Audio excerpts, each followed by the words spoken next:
6 50 o'clock people, on I think, total.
My name is David Reynolds. I'm the Town and School District Moderator, and I welcome you to the informational meeting for the town warning. We will not be taking any action, of course, tonight. Tomorrow voting will be from 8 a.m. to 7 p.m. at the Welcome Center, and I encourage you all to show up there. So tonight we're going to hear first from about the school budget, school warning articles 1 through 6. And then we'll take questions on that, and then we'll hear from the town on Articles 7 through 9, and also Special Services District Article 1. So without further ado, I'll have Brian Ricca, the Superintendent of Schools, do his presentation.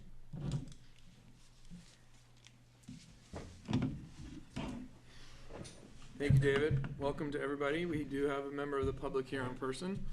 I'm going to share my screen to those of you who are on Zoom and make sure that I get the right one for you. That's the one I want.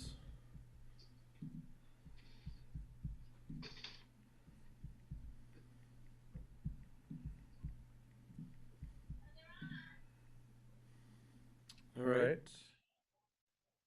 Can everybody see the first page that says the St. Johnsbury School and it's got a winter landscape? If somebody could just give me a thumbs up if you can see that, that would be great. Thank you, everybody. Thank you, Representative Beck. Thank you, Nancy Brochu. You're the first two on my screen that I'm able to see. All right. I know I speak for Mr. Reynolds and Mr. Whitehead in hoping that next year's informational meeting will be held at its normal place, which is right next door to us in our auditorium. And thank you for being flexible with us again this year as we go through what we all hope is the endemic phase of the COVID-19 pandemic. I would like to start our presentation by not understating the words that I'm choosing to use for our faculty and staff, and that is that they are heroes. The past 2 years have been some of the hardest that I've experienced as an administrator, and I cannot imagine the challenges that all of our employees who are here in the building on a regular basis face. Being heroic about their work is simply not an understatement. It is simply the truth. So my sincere thanks to all of our employees, faculty, staff, administrative support staff, leadership team, everyone who's a part of the St. Johnsbury employee family. My sincere and utter thanks for everything you've done over the past 2 years. We have tried to make the past 2 years matter. And if you think it's hard to be out in the world wearing a mask like we're wearing right now here in the St. Johnsbury School, imagine trying to teach and learn. To give you some perspective, it was 3 full years ago that our students had what we would call a non-pandemic year. And that was the 18-19 school year, because as you all know, the 19-20 school year was interrupted in March. 2021 school year was a hybrid model in St. Johnsbury. And this year has been beset by both the Delta and the Omicron variant. So what we are trying to do is make our work matter, even though we are doing it behind masks. And we want to spread our wings as we look forward to the future. We want room to grow. For some of our students, this is the only experience that they've had of school. Some of our youngest learners have never known school without a mask. We're certainly hoping that that will change as we look to our future. But we really are trying to spread our wings. And I use this purposefully, some of the great artwork from our art department that our children were able to create, as I talk to you about one of our bigger projects that's coming up for us in the future of the St. Johnsbury School.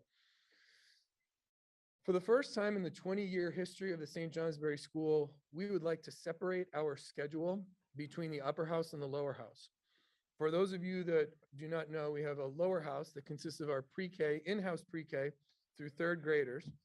And we have an upper house that consists of our 4th through 8th graders. Currently, because of the limitations of the human beings in our building, the 8th grade schedule matters very distinctly to what our pre-K students are doing. And that's because of the essential arts components of our schedule. And our resident historian, Jeremy Ross, who's been a part of this school professional building for his entire professional career, assures me that there hasn't yet been a day in the St. Johnsbury School where the upper school was able to operate independently of the lower school, where the upper school could actually be a true middle school, where the lower school is able to operate independently of the upper school and be able to cater to the needs of its younger learners. And that's something that we're really hoping to do as we look forward this year. So how are we going to do that? We're asking the town to approve an increase of our spending of 2.5%, and that is simply budget to budget. I'm going to try not to bore anybody with the intricacies of the education funding formula, but it does not necessarily correspond to a tax increase or decrease. We're simply spending a little more than $580,000 next year than we did this year. And how are we doing that? We have increases to wages and health and benefits. We're currently negotiating with our bargaining units. We also have increases that we're sprinkling in other small areas because we're hoping to increase the number of human beings who are in our school district next year.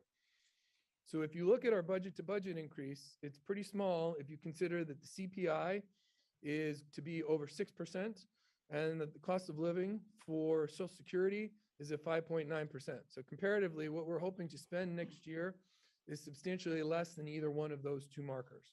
Again, I haven't talked about taxes impact yet, but I want to walk you through slowly. The reason we're able to do that, we have about $271,000 that's coming out of plant operations. Our trusted community partner, Kingdom Cleaners, has asked to be released from their contract as of June 30th, and the board has agreed to do that. We're going to try to take on those positions in our school district under the leadership and supervision of a true steward of our building, Patrick Campbell. And we're spending over $640,000 less on tuitions because we have less high school students, less resident high school students than we anticipated for next year. So as I mentioned, we need more humans to serve our students. It has been a challenge behaviorally. We've seen this over the past 2 years, and we've certainly seen it this year as we've struggled to wade through both the Delta and the Omicron variant. The emphasis this year has been on relationships and learning. We've really kept it simple. We've asked our academic support team and our content leadership teams to really pare down the curricular work and identify for our teachers only the must-haves to help our students transition from one grade to another. But we need some more humans to help us do this work. I also want to talk to our community about how we're choosing to spend our ESSER II funds. And I want to remind our community of how we got to this process for our ESSER II plan. This process started way back last spring when there was a lot of hope that this coming school year would not look like the way that it has turned out. We asked our faculty and staff and all of our employees in this building two very simple questions. What do you want for next year? And what do you need for next year? And we took those answers and oh, thank you. Mr. Reynolds is reminding me, what is ESSER? ESSER is federal dollars from the federal government that are specifically used to target and help support us coming out of the pandemic. So thank you for reminding me of that, Mr. Reynolds. So once we heard from our faculty and staff what they want and needed, part of the ESSER II state plan from the Vermont Agency of Education involved 3 areas. Janessa, that was on mute and they can hear everything going on here. The first area is academics. Sure. Jesus, I'd just like to remind people to mute I gotta reprimand him. phone so we can Maybe it's on there. just mute your phone and we'll allow you to unmute it when we're asking questions. Thank you. The 3 areas that the Vermont State Plan asks us to focus on are academics and social emotional learning and student and family engagement. So we took those and we involved some community stakeholders. We had groups for each of those areas that involved both faculty and staff, parents and community stakeholders. We called it our Reigniting Education Plan. Each of those groups worked over the summer to come up with priorities for each of their areas, priorities in academics, priorities in social emotional learning, priorities in student and family engagement. What we did with those priorities then was turn those into a survey that we sent out to our entire St. Johnsbury community, and you, the community, helped us prioritize those into 1, 2, 3, 4, and 5. And from there, we returned back to the leadership team and established our priorities for ESSER II. And with our budget that was approved prior to town meeting day for the ballot warning, our board also approved our ESSER II plan. So we have what we think is pretty hopeful and ambitious. We're looking to hire ideally 13 people for next school year. 5 of those positions, as you can see on the left side of the screen, are locally funded. They're included in this budget that we are offering for town meeting day. 8 of those positions would be funded by ESSER 2 and would not cost our taxpayers or our community anything at this time. The 5 positions that we would like to see locally funded, one is an additional pre-K classroom that our board already approved at a meeting in December. The second is an outdoor education position identified specifically through the ESSER 2 stakeholder process. A third is a dean of students, mostly for our upper school, but certainly would work in conjunction with the folks in our lower school. The fourth is a school psychologist. And as I've spoken already, and you've heard, we have some serious social emotional needs that we would like some assistance in solving and working towards. And the final is a part-time position in our business office. So those are 5 locally funded positions that are contained in the budget that's being offered tomorrow for town meeting day. The 8 ESSER 2 positions, most of which are really designed to help us make that uncoupling of the schedule that I mentioned at the beginning of our presentation work. An additional librarian, PE teacher, health teacher, and tech teacher. That's 4.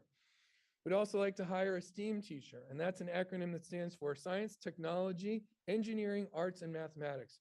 We'd really like to re-engage our students and make them passionate about the work that they're doing. We'd also like to improve our emphasis on personalized learning plans, and so we're looking to hire a personalized learning plan lead teacher. We also know that there are a lot of changes that are coming down the pike in terms of special education, not only in terms of funding, but in terms of rules. And we really could appreciate, with our increase in students that are eligible for special education at 40 over the past 2 years, we are in need of a special education coach. And the final ESSER 2 position that we're hoping to hire is a middle school consultant to help our upper school reflect more of what a traditional or potentially vision-focused middle school could look like. So our per pupil spending is going up. That is the amount that we are calculated to spend from 1 year to the next in terms of the equalized pupils in our state and how that works. The property yield is up this year. That's a number that's set by the state. We at the school building have no control over that. The CLA is down this year, and our equalized pupils are also down this year. So all those 3 in combination means that we're actually spending more per pupil than we did last year.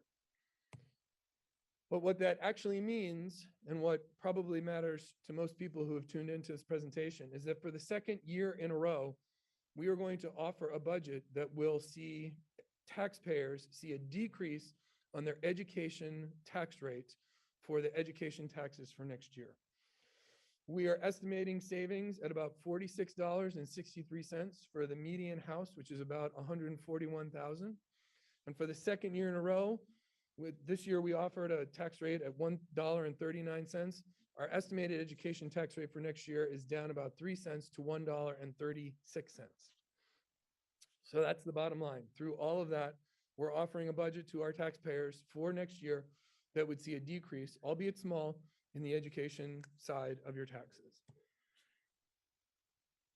I'm here to tell everybody the truth. And the truth is that the students in this building and the adults in this building are hurting. The past 2 years have been incredibly challenging. I started that off at the beginning. I'm not asking our community to feel sorry for us. We're proud to do this work. But I'm telling our community that we are seeing troubling behaviors from some of our youngest students, and that we could absolutely use your support as we try to rethink and re-envision and re-engage and reignite the passion for education in the St. Johnsbury School District. We need to grow and change. This is a picture of Neil White, one of our 4th grade teachers here. I was present for a read aloud. We're still going to continue to do read alouds. When I was a 1st grade teacher, that was some of my favorite time, sitting with my students and reading. But we need to grow and change. We're trying to envision a place where the upper school can operate independently of the lower school. And so the upper school can really tailor its work to students in grades 4 through 8. And the lower school can really tailor its work to the students in grades pre-K through 3. Because of the fact that we're tied to the same schedule, both co-principals Jeremy Ross for the upper school and Lydia Cochran for the lower school, are making sacrifices in terms of what is considered to be best practice for both the upper and the lower school. And we are truly hoping that with this opportunity to expand and finally have a full essential arts program that allows each part of our building to operate independently, that we can get back to what we know to be best practice for all levels of our building. It's been 2 years. March 20th, I believe, was the date, 2020, when Governor Scott sent us home and told us that the remainder of the year would be not in our school building for the public health of everybody. And what I want to call everyone's attention to was, for about maybe 6 weeks, maybe 2 months, teachers were considered heroes. The ABC producer, Shonda Rhimes, tweeted something out that said, and I'm paraphrasing here, "I've only been homeschooling my children for about an hour and a half. Teachers should be paid an exorbitant salary." We seem to have fallen away from that. We've become polarized about masks or no masks. We have fought over vaccines or not to be vaccinated. I'm not here to get into any of those issues tonight. What I am simply hoping the community hears is that we are offering you a budget that will decrease your taxes and increase our opportunities to meet the needs of our students who are hurting and bring more humans into our building to do the work with the humans who are here who are also candidly hurting. And we're in it together.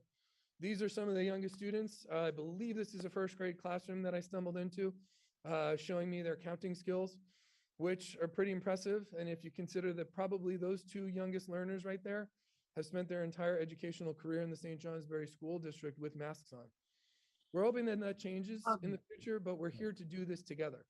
We know that we can't do it without your support as a community, and we're asking you to help support the work that we are looking to do by allowing us to change the structure that's been in place in this building for the past 20 years. And I'll go back to what I said at the beginning. Our work is about relationships. This was an outdoor classroom. That's Ms. Vina Reed, one of our excellent early educators, first grade teacher. And this was outdoors in the fall. And of course, when you're outdoors, you didn't have to have a mask on. And this is what we were hoping to get back to. We know that we have work to do. We know that the masks have impeded our work to a point. We also know that masks were important for public health. We think we see a light at the end of that tunnel, and we want to get back to doing the good work of relationships and learning in a way that allows all of our students to flourish, that allows all of our students to feel safe and welcome, included, and grow to their fullest potential. And now I'm ready to turn it back over to Mr. Reynolds to see if there are any questions. All right, how do I get rid of the questions? So I can get out of this. And I can do a stop share on Zoom. I think. So stop share. And then are there any questions there? Yep. So if you have a question, what I'll try and do is keep a list. So if you would raise your hand and unmute yourself and state your name, I would we'll do it in the order in which I write the names down. Are there any questions?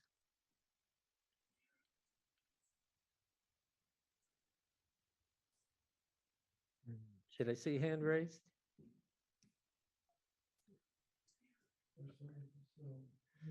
All right. Judy says, Oh. Can you see that question there on the screen? Oh, no, So, not that, written that small. Judy, why so much money being, let me just, if I can get in there. I can all right, see. I'll just let you handle the Okay, question. sure. All right, thanks. Sure.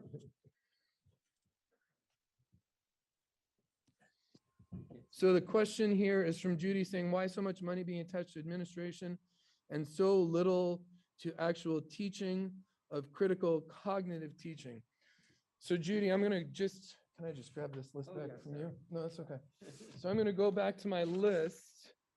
I only see a dean of students, a school psychologist, and a 0.5 business office position. So that's 2.5 positions out of 13 would be considered administrative. The school psychologist wouldn't probably be part of the leadership team, but would inform the leadership team.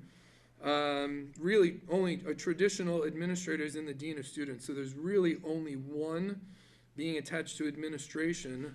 The business office individual would certainly be part of our staff, but we are trying to get to rebuilding of relationships and get back to good old-fashioned teaching, and hopefully in the future without our masks, honestly. That's what we're looking at. Are there other questions? I'm going to scroll through and see if there are any other questions. Rather than jump up and down. No, I don't see any hands up, either physically or on the screen. That looks like a comment. A restorative approach to conflicts would be a great addition now more than ever. Kids need conflict resolution skills. I agree. Adrian, thank you for that comment. And Mary Jean states, I appreciate the focus on the mental health of our children. Having school psychologists in the schools is critical. Mary Jean, we absolutely agree with you. We need some help. And seeing no other questions, let me just ask one more time to see if there are any other questions for me at this time.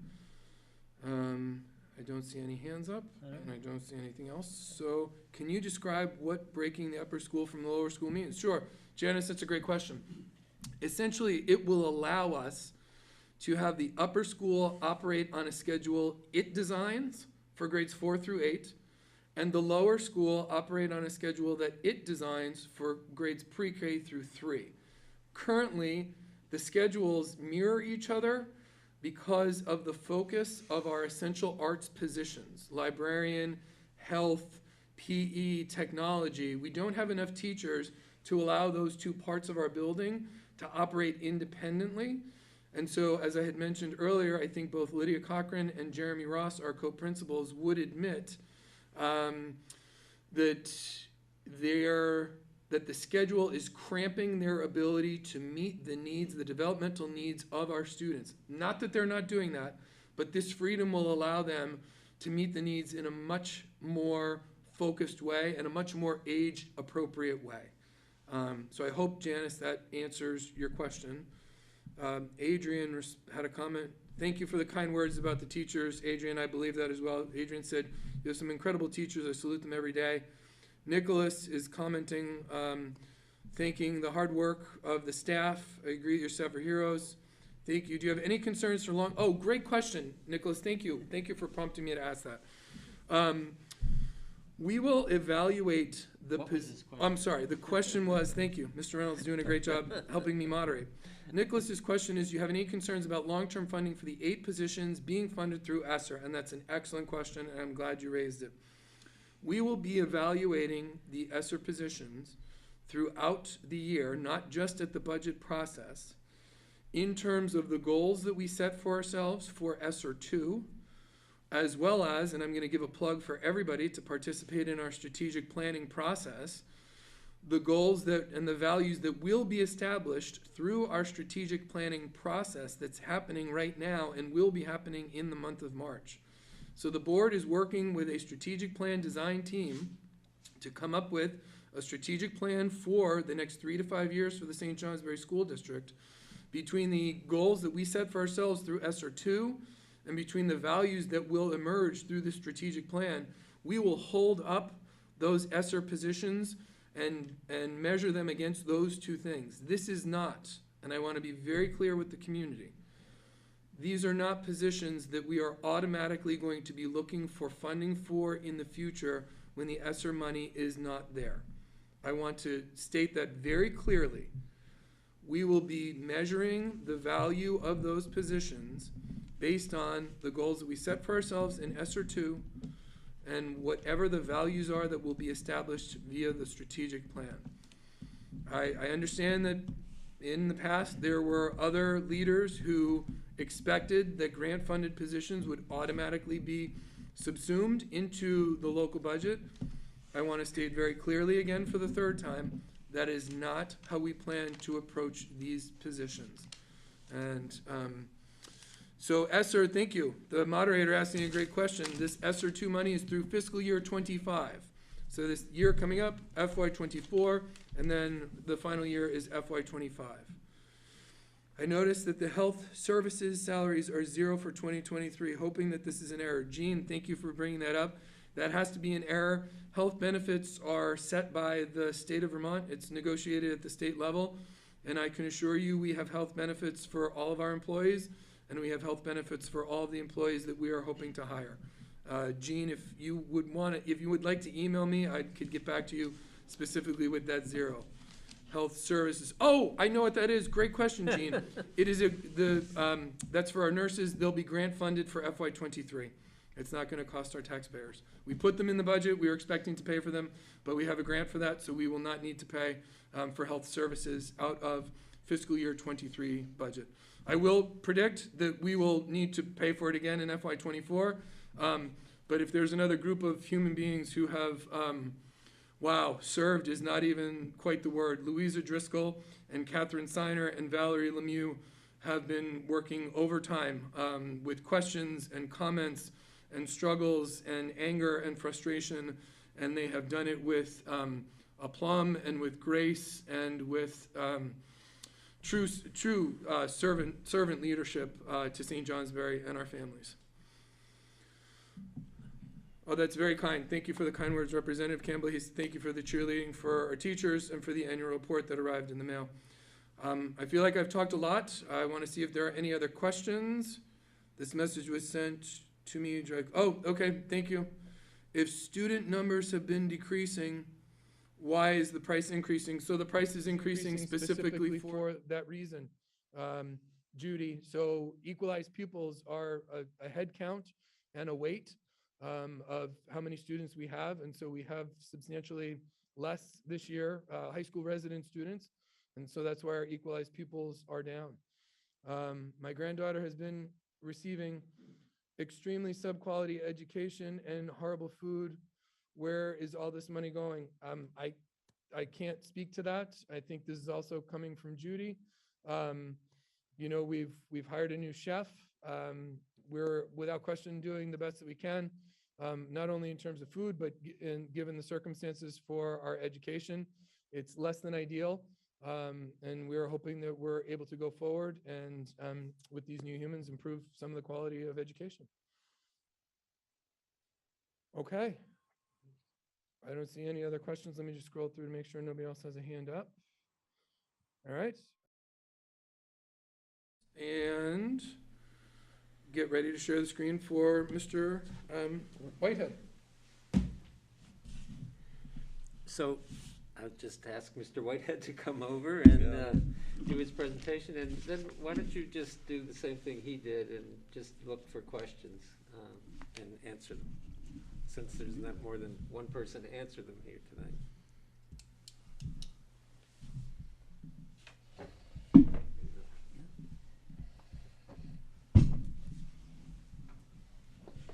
All right, so that should be good. You can just tap there, and that's what they're seeing right there. Perfect. Okay. So, I'll get out of your way. Get by. all right. Can folks hear me all right? I don't see everybody on the screen. I assume somebody will. Joe shout gave you a out thumbs up. if they can't hear me at all.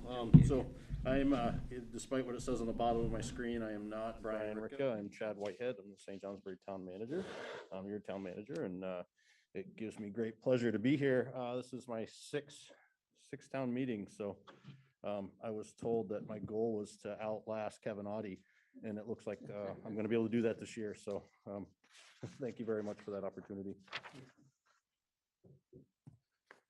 So information can be found on our website for town meeting. If you look in the black task, so that black bar on the top on the far right hand side, there's a link. It's not shown right here, but when you go to our webpage, you would see there's a section for town meeting information. You can go to sample ballots. Also under the documents section, there's a section that does have our town meetings annual report if you want to view it there. Most residents get it through the paper, but it's also available to pick up from the town clerk's office. And then budget information can also be found up under the documents section as well. So although COVID-19 continues to impact every aspect of our lives, on the town end of things too, there is incredible energy here in St. Johnsbury at the moment. The construction of the new avenue is coming to completion and residents have begun to move in. Businesses are replacing storefronts that have been vacant for decades. If you look on the front cover of our town report, You can see it was, there's a listing of 12 new businesses that opened, and that's just specific to the downtown. So our respect to those people that open those businesses and take those risks. Investments are being made. We also can look at some other businesses that are opening outside of the downtown, including the dispensary. There's Locally Social Coffee out on Portland Street. There's the Mill Street renovation, which is currently under renovation. And then the Singer building is starting to look really good over on Concord Avenue.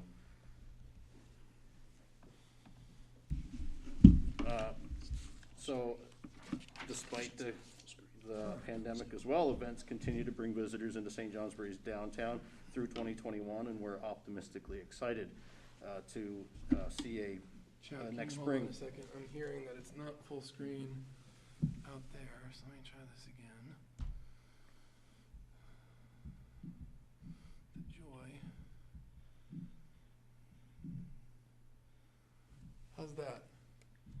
Looks like it's pretty well.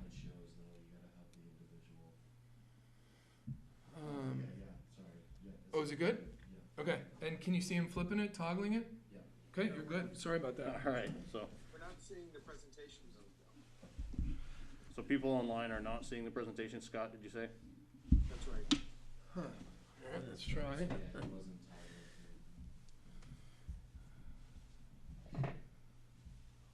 So, all right, let's see. Why wasn't it zooming there? Okay. I know, but it's not. All right, so let's get out of this. Let's go back to Zoom. All right. Sorry, everybody. The joy of Zoom. All right. So I see the slide, but I also see the side panel, which is not distracting to me if it's not distracting to other people. Are you on the Town of St. Johnsbury 2021 side? Can you see can you see that? Whoever's speaking, can you see the main slide right now? This is Tara. Hi, Tara. I see a slide that says Town of St. Johnsbury 2021-2022. Okay. It's talking about downtown events. I mean, I see on the left-hand side, I see his next slides and I see his notes, but I'm able to zoom in if it's not impacting my viewing experience, if it's not impacting other people's. There you go. But I see it. If he didn't actually see the screen, then I don't know. Just sharing my experience. Are other people see? All right. Suggest we go to slideshow and view show. I also can see it, so I'm not sure. So it's a slideshow and view show. Rather than do the presentation, we'll just show it as a regular. So slideshow, Click down there, this one? right here. No, he means go to view. Just two over from slideshow. I think. Top bar, middle screen.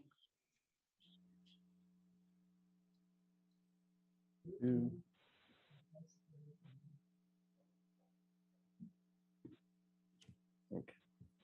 Normal. But I can also see it.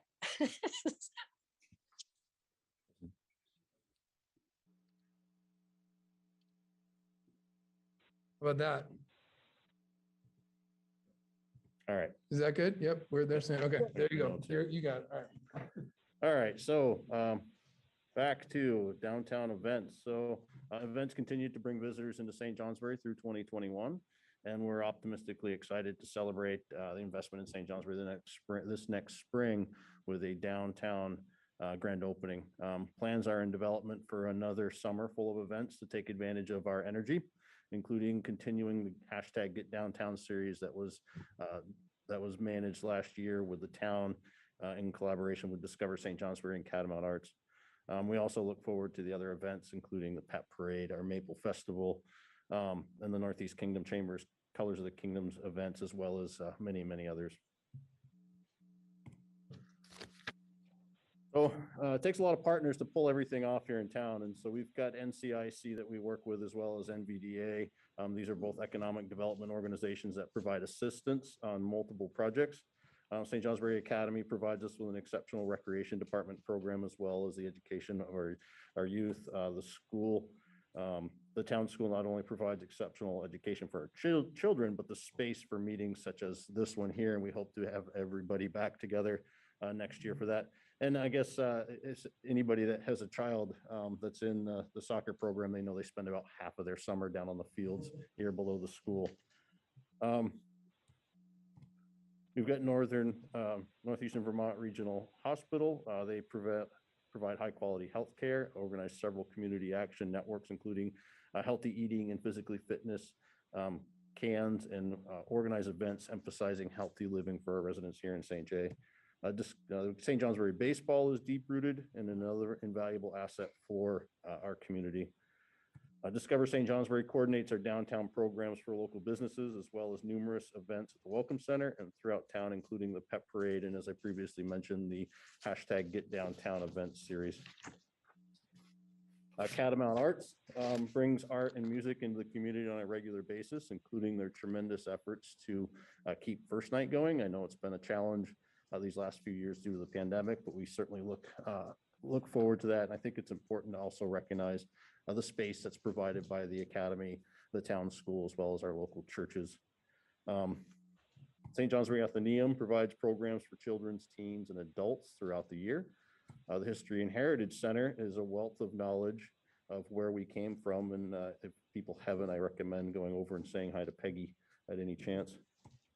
The St. Johnsbury Band has been around for 190 years, plays for us at all of our parades, and organizes free concerts in the park throughout the summer, including free ice cream.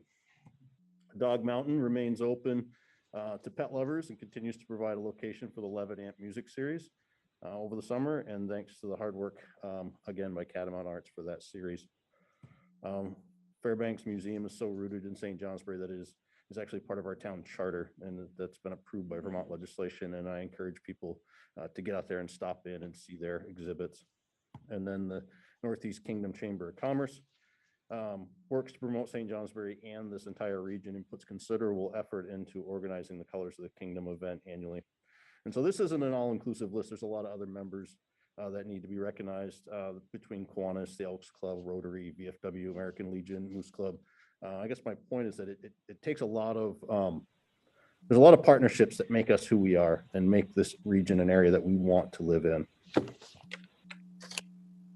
So on to within the town report, there's more detailed reports from the fire chief, the police chief, director of dispatch. There's also an economic development report, zoning, et cetera. And so I do recommend, or I do encourage people to read that, but I'll just touch on some of the highlights here. The fire department responded to 1,658 incidents, includes fire, medical assists, hazardous material incidents, car accidents, and rescue calls this last year. We house assets that can be used throughout the state for hazardous material operation and decontamination, and have specialty rescue, including rope, confined space, trench rescue, and building collapse. The town is still at an ISO class 4/4X rating. This is based on a scale of 1 to 10, with 1 being the best. Good ratings in this level assist businesses and residents and reduce your property insurance premiums. And it's based on not only the fire department, but the assets that we have for emergency management, and also factors in our water system. Similar to surrounding volunteer fire departments, St. Johnsbury struggles with filling vacancies within our call staff. This is a nationwide issue with emergency services. And even though training requirements and demands of the job are extremely challenging, the opportunity to serve your community in this essential role is extremely rewarding. So if there's anybody that's on the call here or here tonight that knows anybody that would be interested in joining the St. Johnsbury Fire Department as part of our call staff, please don't hesitate to reach out to St. Johnsbury's own Chief Brad Reed, and he will get you directed. So within our police department, we embrace community policing initiatives and work with other agencies to find alternatives to arresting people. But they still focus our duties to enforce the law and bring offenders before the courts. We appreciate our residents' participation, and we strive to make St. Johnsbury a safe and crime-free community. In 2021, the St. J Police Department responded to 4,200 incidents. There were 470 arrests. The police department is immediately available within the village limits for emergency response. All of our officers meet minimum state training requirements and attend the state police training facility for their certifications. As with fire, recruitment and retention of law enforcement officers is a national challenge, and St. Johnsbury is not immune to this. The chief will continue to focus on recruiting officers so that we can maintain 24/7 coverage for the St. Johnsbury Village. In addition to 24-hour, 7-day-a-week fire and police coverage, our dispatchers remain by the phones ready for emergency calls. Last year, dispatch handled more than 11,000 calls for service. In addition to servicing our own police and fire departments, our dispatch serves 2 ambulance services, 10 other fire departments, and 5 first responder services. All of our dispatchers meet or exceed state training requirements. People may have heard the state police is exploring changes to their dispatching services, and Communications Director Anthony Skelton and Chief Page are engaged in this discussion to understand how this may affect St. Johnsbury. In short, VSP is leaving the dispatching business or working towards leaving the dispatching business, and this leaves a hole that many other communities are going to have to work to try to fill. But St. Johnsbury having our own dispatch is covered.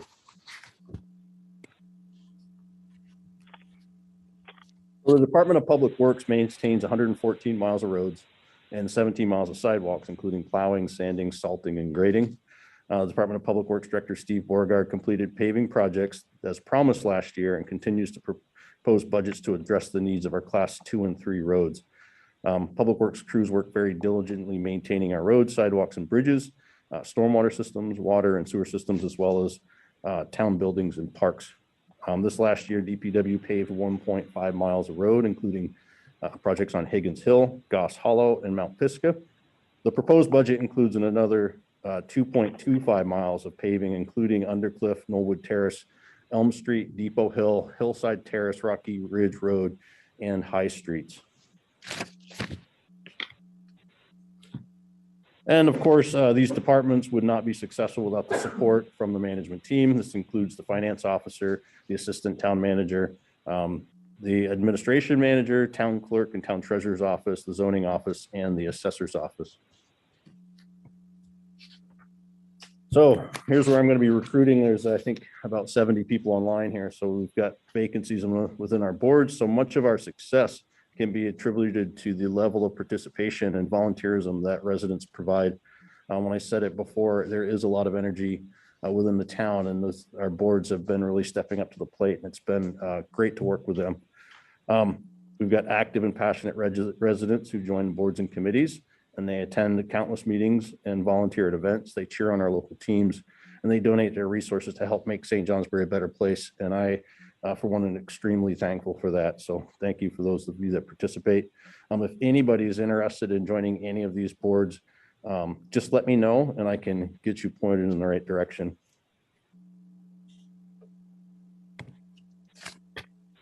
So on to the numbers. So our municipal budget presentation. As we're developing our budget, in the past, our general budgeting concepts, we had identified unallocated funds this last year in response to COVID-19 to offset taxes, but we were successful in securing approximately $300,000 in funding from emergency COVID relief funds, and we did not have to utilize reserves as we had planned on during a budget adjustment. Since 2015, the town has built healthy reserves in all of the funds. This year, we are recommending the use of $150,000 in reserves from both the highway and general fund to offset costs, as well as to stabilize tax rates. We've identified a number of services provided by our police department that benefit those that live outside the special services district, and we've included a transfer of $61,400 from the general fund to the special services fund based on call volume. We also identified that water and sewer utilities benefit from town services, and therefore they will be making pilot payments based on those infrastructure assets. So pump stations, tanks, et cetera. Will be making pilot payments towards the general and highway funds, as well as special services funds if they're within that village district. So within the general fund and special services fund, this budget represents the existing level of service currently provided by the town of St. Johnsbury. That's 24/7 police and fire coverage. In response to evaluations of current highway funding and the conditions of the proposed highway fund, the fund was increased in paving from 35,000 to 100,000 in this last year. And DPW identified and is asking for an increase in the paving budget to $225,000 in anticipation of paving approximately 2.25 miles of road, which, as we mentioned earlier. So as the budget's being developed based on discussions with the manager's office, the finance officer updates anticipated changes in personnel levels. The department heads then review their initial draft budgets with the manager's office staff, and then we compile and hold secondary meetings before we meet with members of the select board to get input and make final adjustments to the budget. The budget is then presented to the public in a series of informational meetings through December and January before the select board establishes the budget. Most people know this as we are sitting here today. Our budgets are voted on by, the final budget is voted on at Australian ballot, so there's no adjustments to the ballot during town meeting. It's simply a yes or a no. The final budget is adopted by the select board. Or sorry about that. The tax rates that are set by the select board are set in August, so after the budgets are adopted.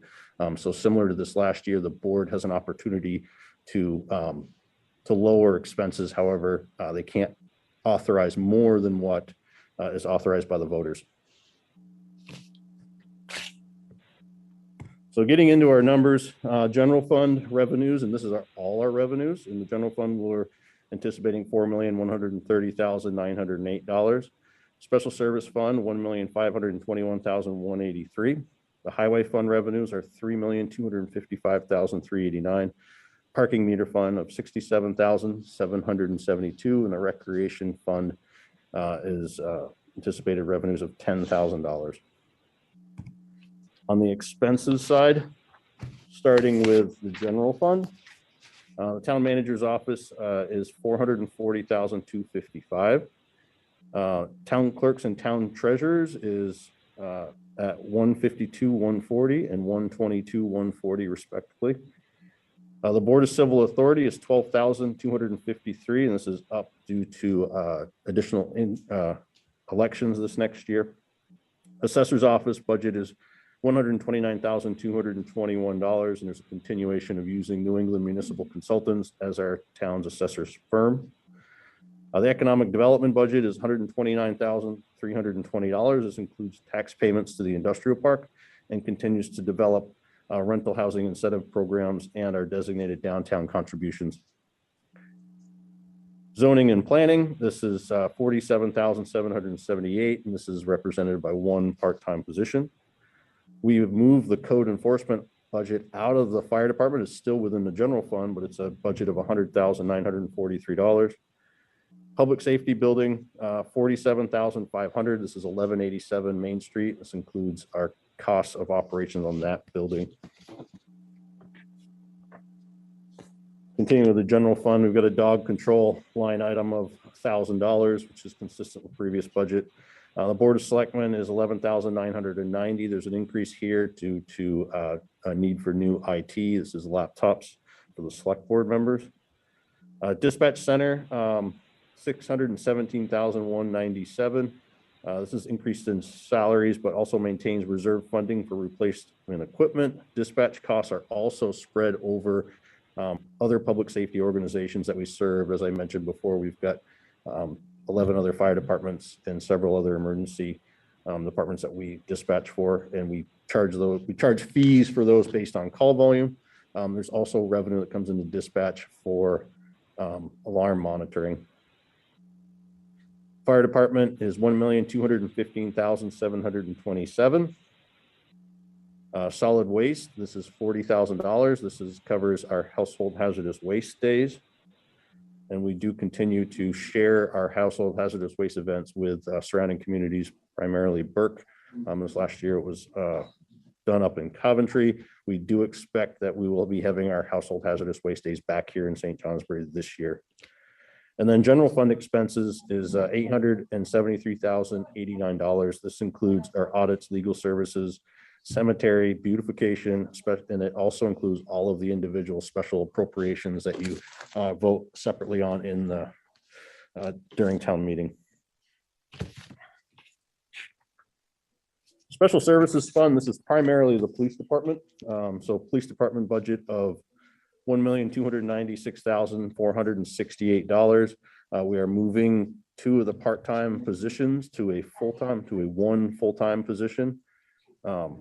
And then the Special Services Fund is $224,715. This includes legal, audit expenses, IT expenses, et cetera, for the police department, for a total Special Services Fund expense of $1,521,183. The Highway Fund, highway garage and equipment, $408,222. There's a continuation of replacement of equipment as we move forward. Summer maintenance, $1,119,628. There's increases here in our costs for calcium chloride, but also increased in paving, as I mentioned earlier. Winter maintenance is $801,009. A large ticket item on there is our winter salt. Street safety and traffic, $140,358. This is the same as our previous year, and we will continue with a summer crew to help get our painting done around town. And then the highway fund expenses, this includes loan payments for our equipment in the last number of years. And it is budgeted at $786,172 for a total highway fund expense of $3,255,389. So last but not least, we got our parking meter fund of $67,772.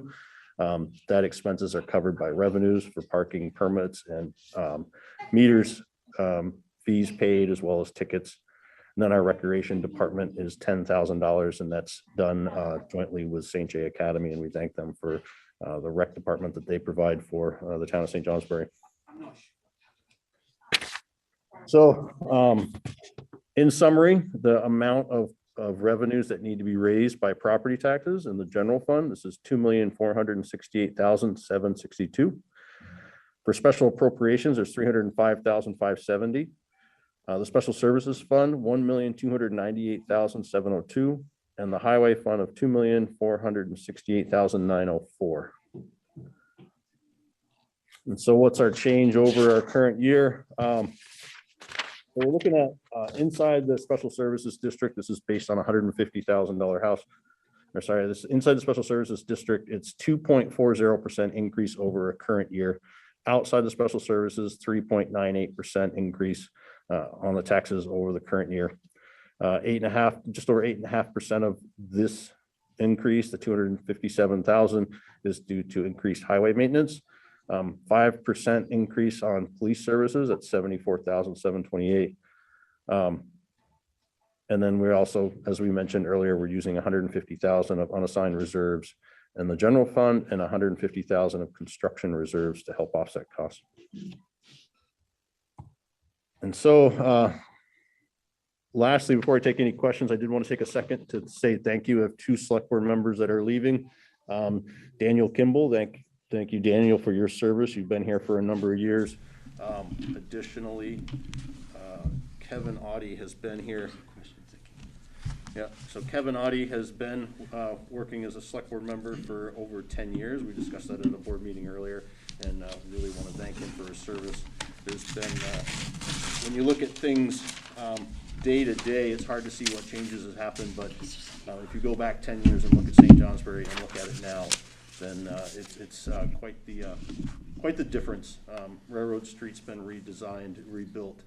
Infrastructure projects have gotten done and have gotten completed. The Lamoille Valley Bike path was not constructed, even the St. J section of it. So in that course of these 10 years, there's been a lot of change, and I want to thank Kevin for all of his support that he's given the town of St. J.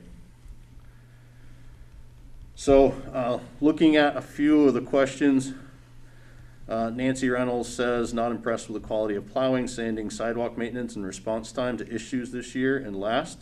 Sidewalk conditions in the downtown are unsafe, which could result in a liability issue. And Nancy, I do agree with you. I think sidewalks have been posing a challenge for us in the last couple of years. I'm hearing more and more people are really wanting to see sidewalks improved and sidewalk conditions improved. And we will continue to work with Steve Beauregard and the Public Works crews to address that. We did have, during one storm, we had some issues with staffing, partially COVID related, but we're trying to get out there and get things taken care of as much as we can. There's a lot of money that needs to go towards sidewalks. We've got a few projects that are underway that we expect to happen first thing in the spring. The sidewalk along near the Star Theater up through and then going down Pearl Street will be replaced. But I do appreciate hearing from you on that one, and I know that the select board has heard a number of people bring up sidewalks over the past. So as we continue to move forward, we're going to want to increase our sidewalk reserve funds. It was one of the ones that suffered the last couple of years. When I first came on, there was no reserve funds for sidewalks. We built it up. Last year it did get cut just out of concerns with the economy and what was going to happen out of COVID. But I believe in this year's budget it is back. Transfers to reserves have gone from $20,000 is where it was maxed out per year to now it's at 40. We've estimated that to do all of our sidewalks in St. J on a 50-year life, we should be putting about $75,000 a year towards it. So that's a goal to get to over time so that we can keep our sidewalks up to snuff. Another question is the infrastructure project in town going to be taking place this year? It's from Adrienne. The infrastructure that's happening in town is Gilman Avenue, Pleasant Street. It'll extend on a section of Concord Avenue from about where the Concord Avenue bridge is by Elm Street, back up towards Pleasant Street, and that'll extend as you head up towards the hospital. So that is going into construction. It's already under contract. So as soon as the frost goes out, J.A. McDonald will be beginning work on that. So when is School Street going to happen? This is a question from Brenda. Brenda, that is also part of this next summer's project. So there'll be a lot of construction activity over in that area this next summer. And then there was a question. It just says reimbursement for dispatch. I think that's because of the loss of dispatch. I think if I followed the chain, will there be any reimbursement due to the loss of Vermont State Police dispatch? Yeah. So the quick answer for that is that's not anything that I've heard that there will be. We've got a couple of our state representatives on the meeting here. It would be great if St. Johnsbury is going to step up and provide dispatching services, which we always have. Is there a way that we can be reimbursed from it? Currently, that has never happened, but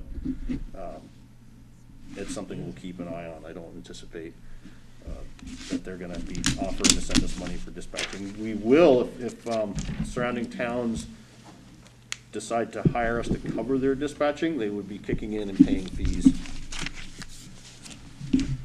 So there's a question to explain the $61,400 transfer from the general fund to the special services fund.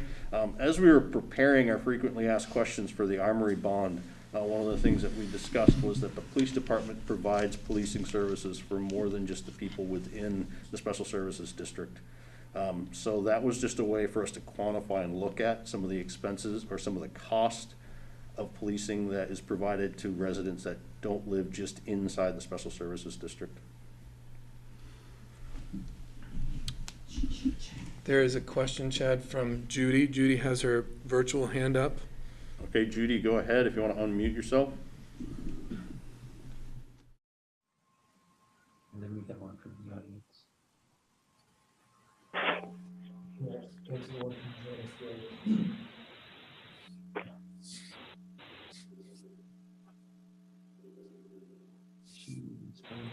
All right, Judy, I'm not hearing anything from you. You're not muted, but it says that you're muted right now. If you have a question, then unmute yourself and please or you can type it into the chat. Yes, can she be heard? Let's see what the question is. You can state your name and your question. We have a question from the audience here. Hi. I want to know. Your name is Joanne Brown. Joanne Brown. I'm from Boston area. I would like to know who authorized that 5% increase to the police department. Is that one expenditure seems inordinately high this year? Yeah. Well, Joanne's question was who authorized the increase in expenditures in the police department? That will have to be authorized by the voters for town meeting. So they can turn it down? Yes, they can. What is that authorization in its entirety, without it and with it? Do you happen to know? I don't think I follow your question.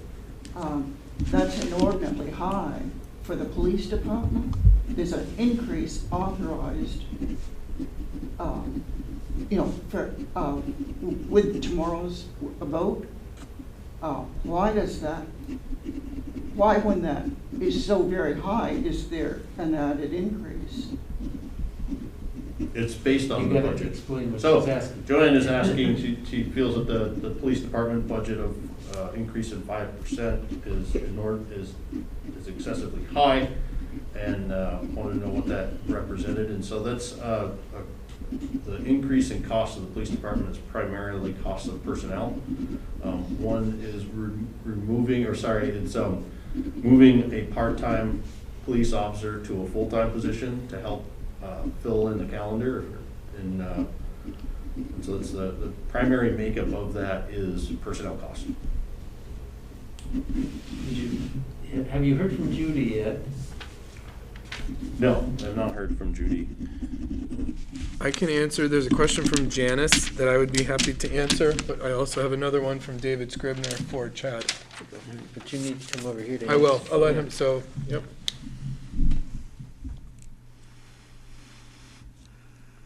So David Scribner asked, the pension trust fund is funded at 86.09%. Why is it consistently not funded to meet its liabilities? So David, we fund our pension based on the recommendations that come from the managers of our pension fund, as well as the recommendations that come from, I'm trying to think the name of the organization that runs it there. Stacy, can you chime in for me a little bit? Who's? It's managed by Fidelity Investments. Yeah. Now at this time. And so they always, the Newport Group. right. And so they always forward a recommendation for at what percentage we fund the pension fund, and the select board is always chosen to fund it at that recommended amount.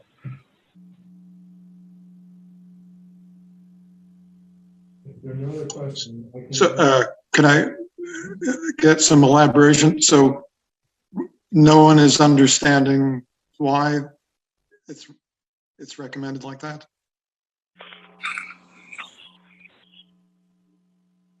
David, there's a entire listing in our pension investment program of, and from our actuaries based on life expectancy, how many people are in the plan, pretty much Okay. the standard that they have out there for the pension plans.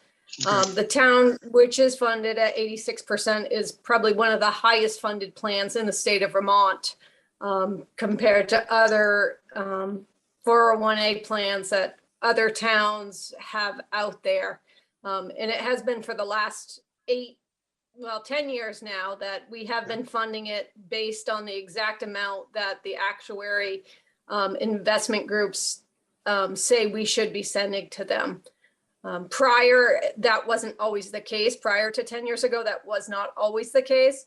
But in the last 10 years, it has been funded accordingly from what the actuaries tell us it should be funded. So If I can ultimately, verbally David, at ask the another end- question Sure, go ahead. to save some typing. On the previous page, page 20, on the long-term liabilities, there's a number of loans that the town has. Thankfully, some of them are at 0% interest. am noticing that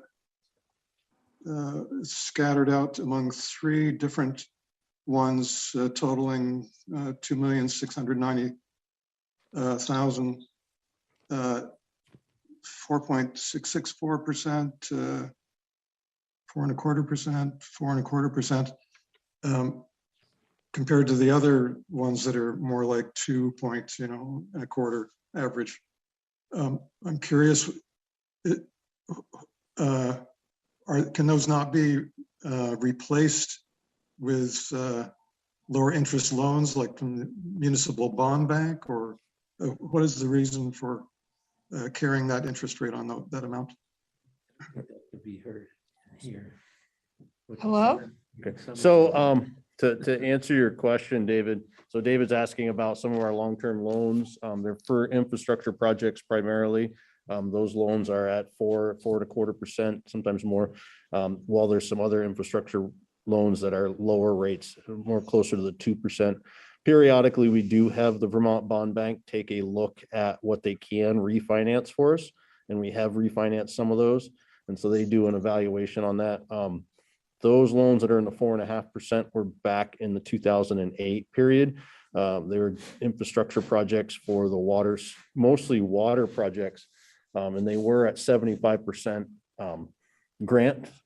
And part of that grant loan application required you to take the loan at a slightly higher percentage amount. But to answer your question is we do periodically have the Vermont Municipal Bond Bank evaluate our loans and give us offers to see if we can save some money and save some interest. Okay, thanks. There's a question that Brian was going to answer. Sure.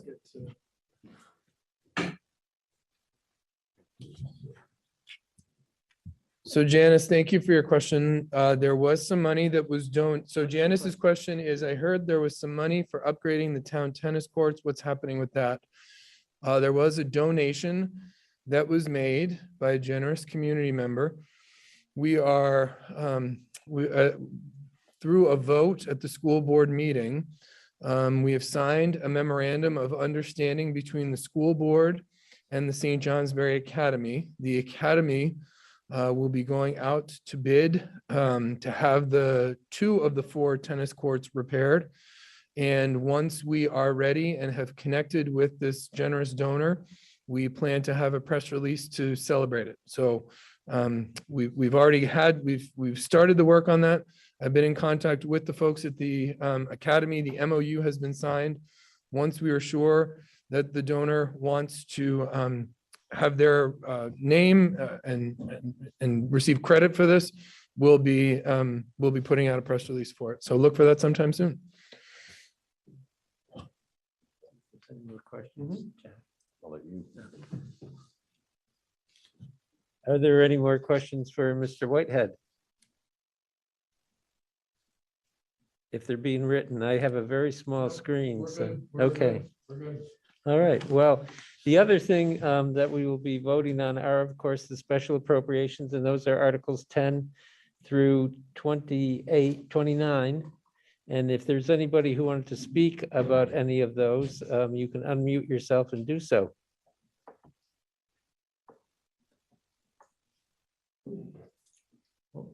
It looks like we have a question in person, Mr. Reynolds. Oh, yes. There is an authorization for the planetarium that is considerably higher than any of the others.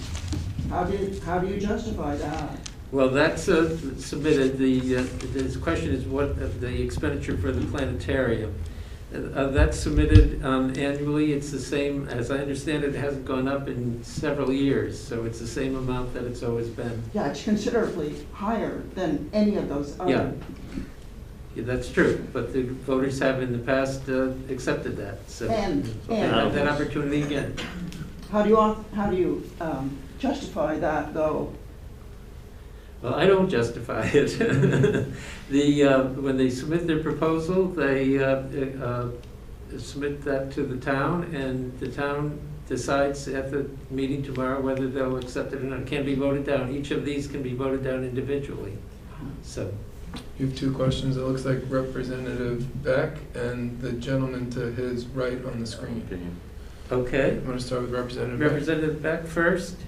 Well, why don't, since the comment was about the Fairbanks Museum, why don't I let Adam go first and then I can follow him? All right. This is Adam Kane, who's the director of the museum and planetarium. Great, thank you. And thanks for the question. It's a question that I appreciate and I look forward to answering for you. So the Fairbanks Museum is requesting an appropriation of $63,000, which is the same level that we have requested for over a decade now. So for St. Johnsbury residents, what that gets you is free admission as much as you want to the museum. So we always welcome St. Johnsbury residents, and we encourage folks to use that privilege as much as possible and come to the museum often. So this year we have new exhibits on geology, hands-on exhibits in the exploration station on the Silvio Oconte National Wildlife Refuge. We have an exhibit on timber construction in New England. And we also, of course, this admission would also give you free access to the Butterfly House this summer. And we're also pretty excited, and although not 100% sure, but we're pretty confident that this year we're going to build the Tank Science Annex as an addition to the museum, which would be opening about this time next year, and which of course would also be free to St. Johnsbury residents because of this very generous appropriation. So it's something that we really, really appreciate. And yeah, we love seeing St. J residents at the museum. So thanks. Anybody else want to speak on any of the special appropriation articles? Yeah, David, I'd like to jump in real quick if I might. So Okay. on the Identify yourself and which article you're going to speak to. yeah, so Scott Beck, and I'm the president of the St. Johnsbury Kiwanis Club this year. We have an special appropriation on the ballot for $19,900. I believe it's been at that level for at least 5 years. And for that, we provide free swimming during the summer to all that want to come to the Kiwanis pool, and Red Cross certified swimming lessons, also free to members of the community that want to get those swimming lessons. And we're really excited to announce that we just in the last week have had 2 new circulation pumps installed at the pool, which, if you remember, gave us some trouble last summer. So we're gearing up, and we'd appreciate everybody's vote on that article tomorrow. Okay. Hi, David. Anyone? Bob Jolly. Bob Jolly from the Athenaeum. Hi, everyone. Thanks. First of all, I want to take credit for being the #1 special appropriation on the ballot. It's not actually the Fairbanks Museum, it's the St. Johnsbury Athenaeum. It's Article 12. We're asking for $115,000. So we're #1 in that department.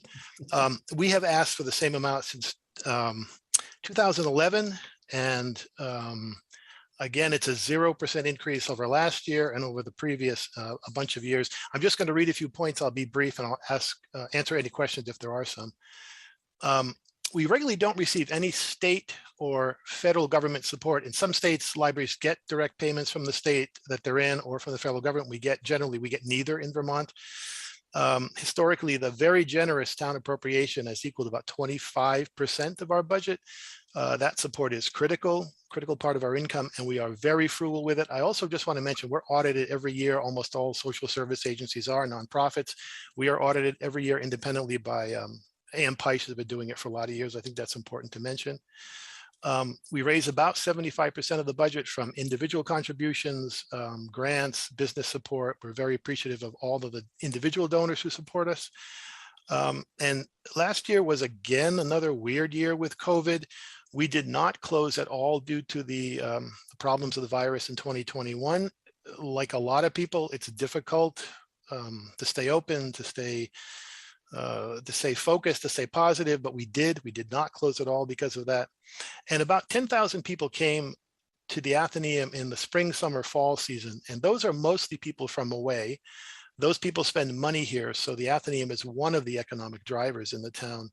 I put a full report in the town report. You can see a lot of facts and figures there. I don't want to go over that now. I don't think it's really necessary. It's there in writing. And every year I also put my phone number and my email address. If you want to contact me directly, it's easy to get a hold of me. Read the town report. You'll see my email address and you'll see my direct phone line. So we ask for your support again tomorrow, and I will answer any questions if there are some. Or at least I'll try.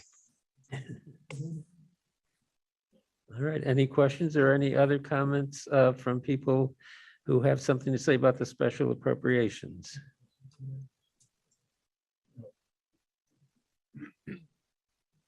If not, I thank everybody for participating and, I just put my hand up there. oh, I'm sorry. I'm very technically inadept. Go ahead, Scott. Thank you. Yes, so I will just speak on behalf of Catamount Arts. I've been on the board for more than 10 years, and this year I'm the president. And we have an appropriation on here, as we have every year, for $5,000. Let's see, which article was it? Oh gosh, I'm not seeing it right this second. Anyway, it was $5,000, I believe, for Catamount Arts, and another $3,000 for First Night. And of course, well, First Night is now a program of Catamount Arts, and I think everyone knows how much Catamount brings to the town, and the appropriation is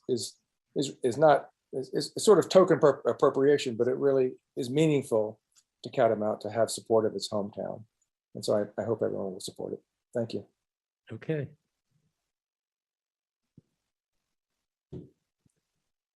All right, we will see you tomorrow at the Welcome Center from 8 o'clock till 7 p.m. Thank you for attending. There you go. Done and done. All right.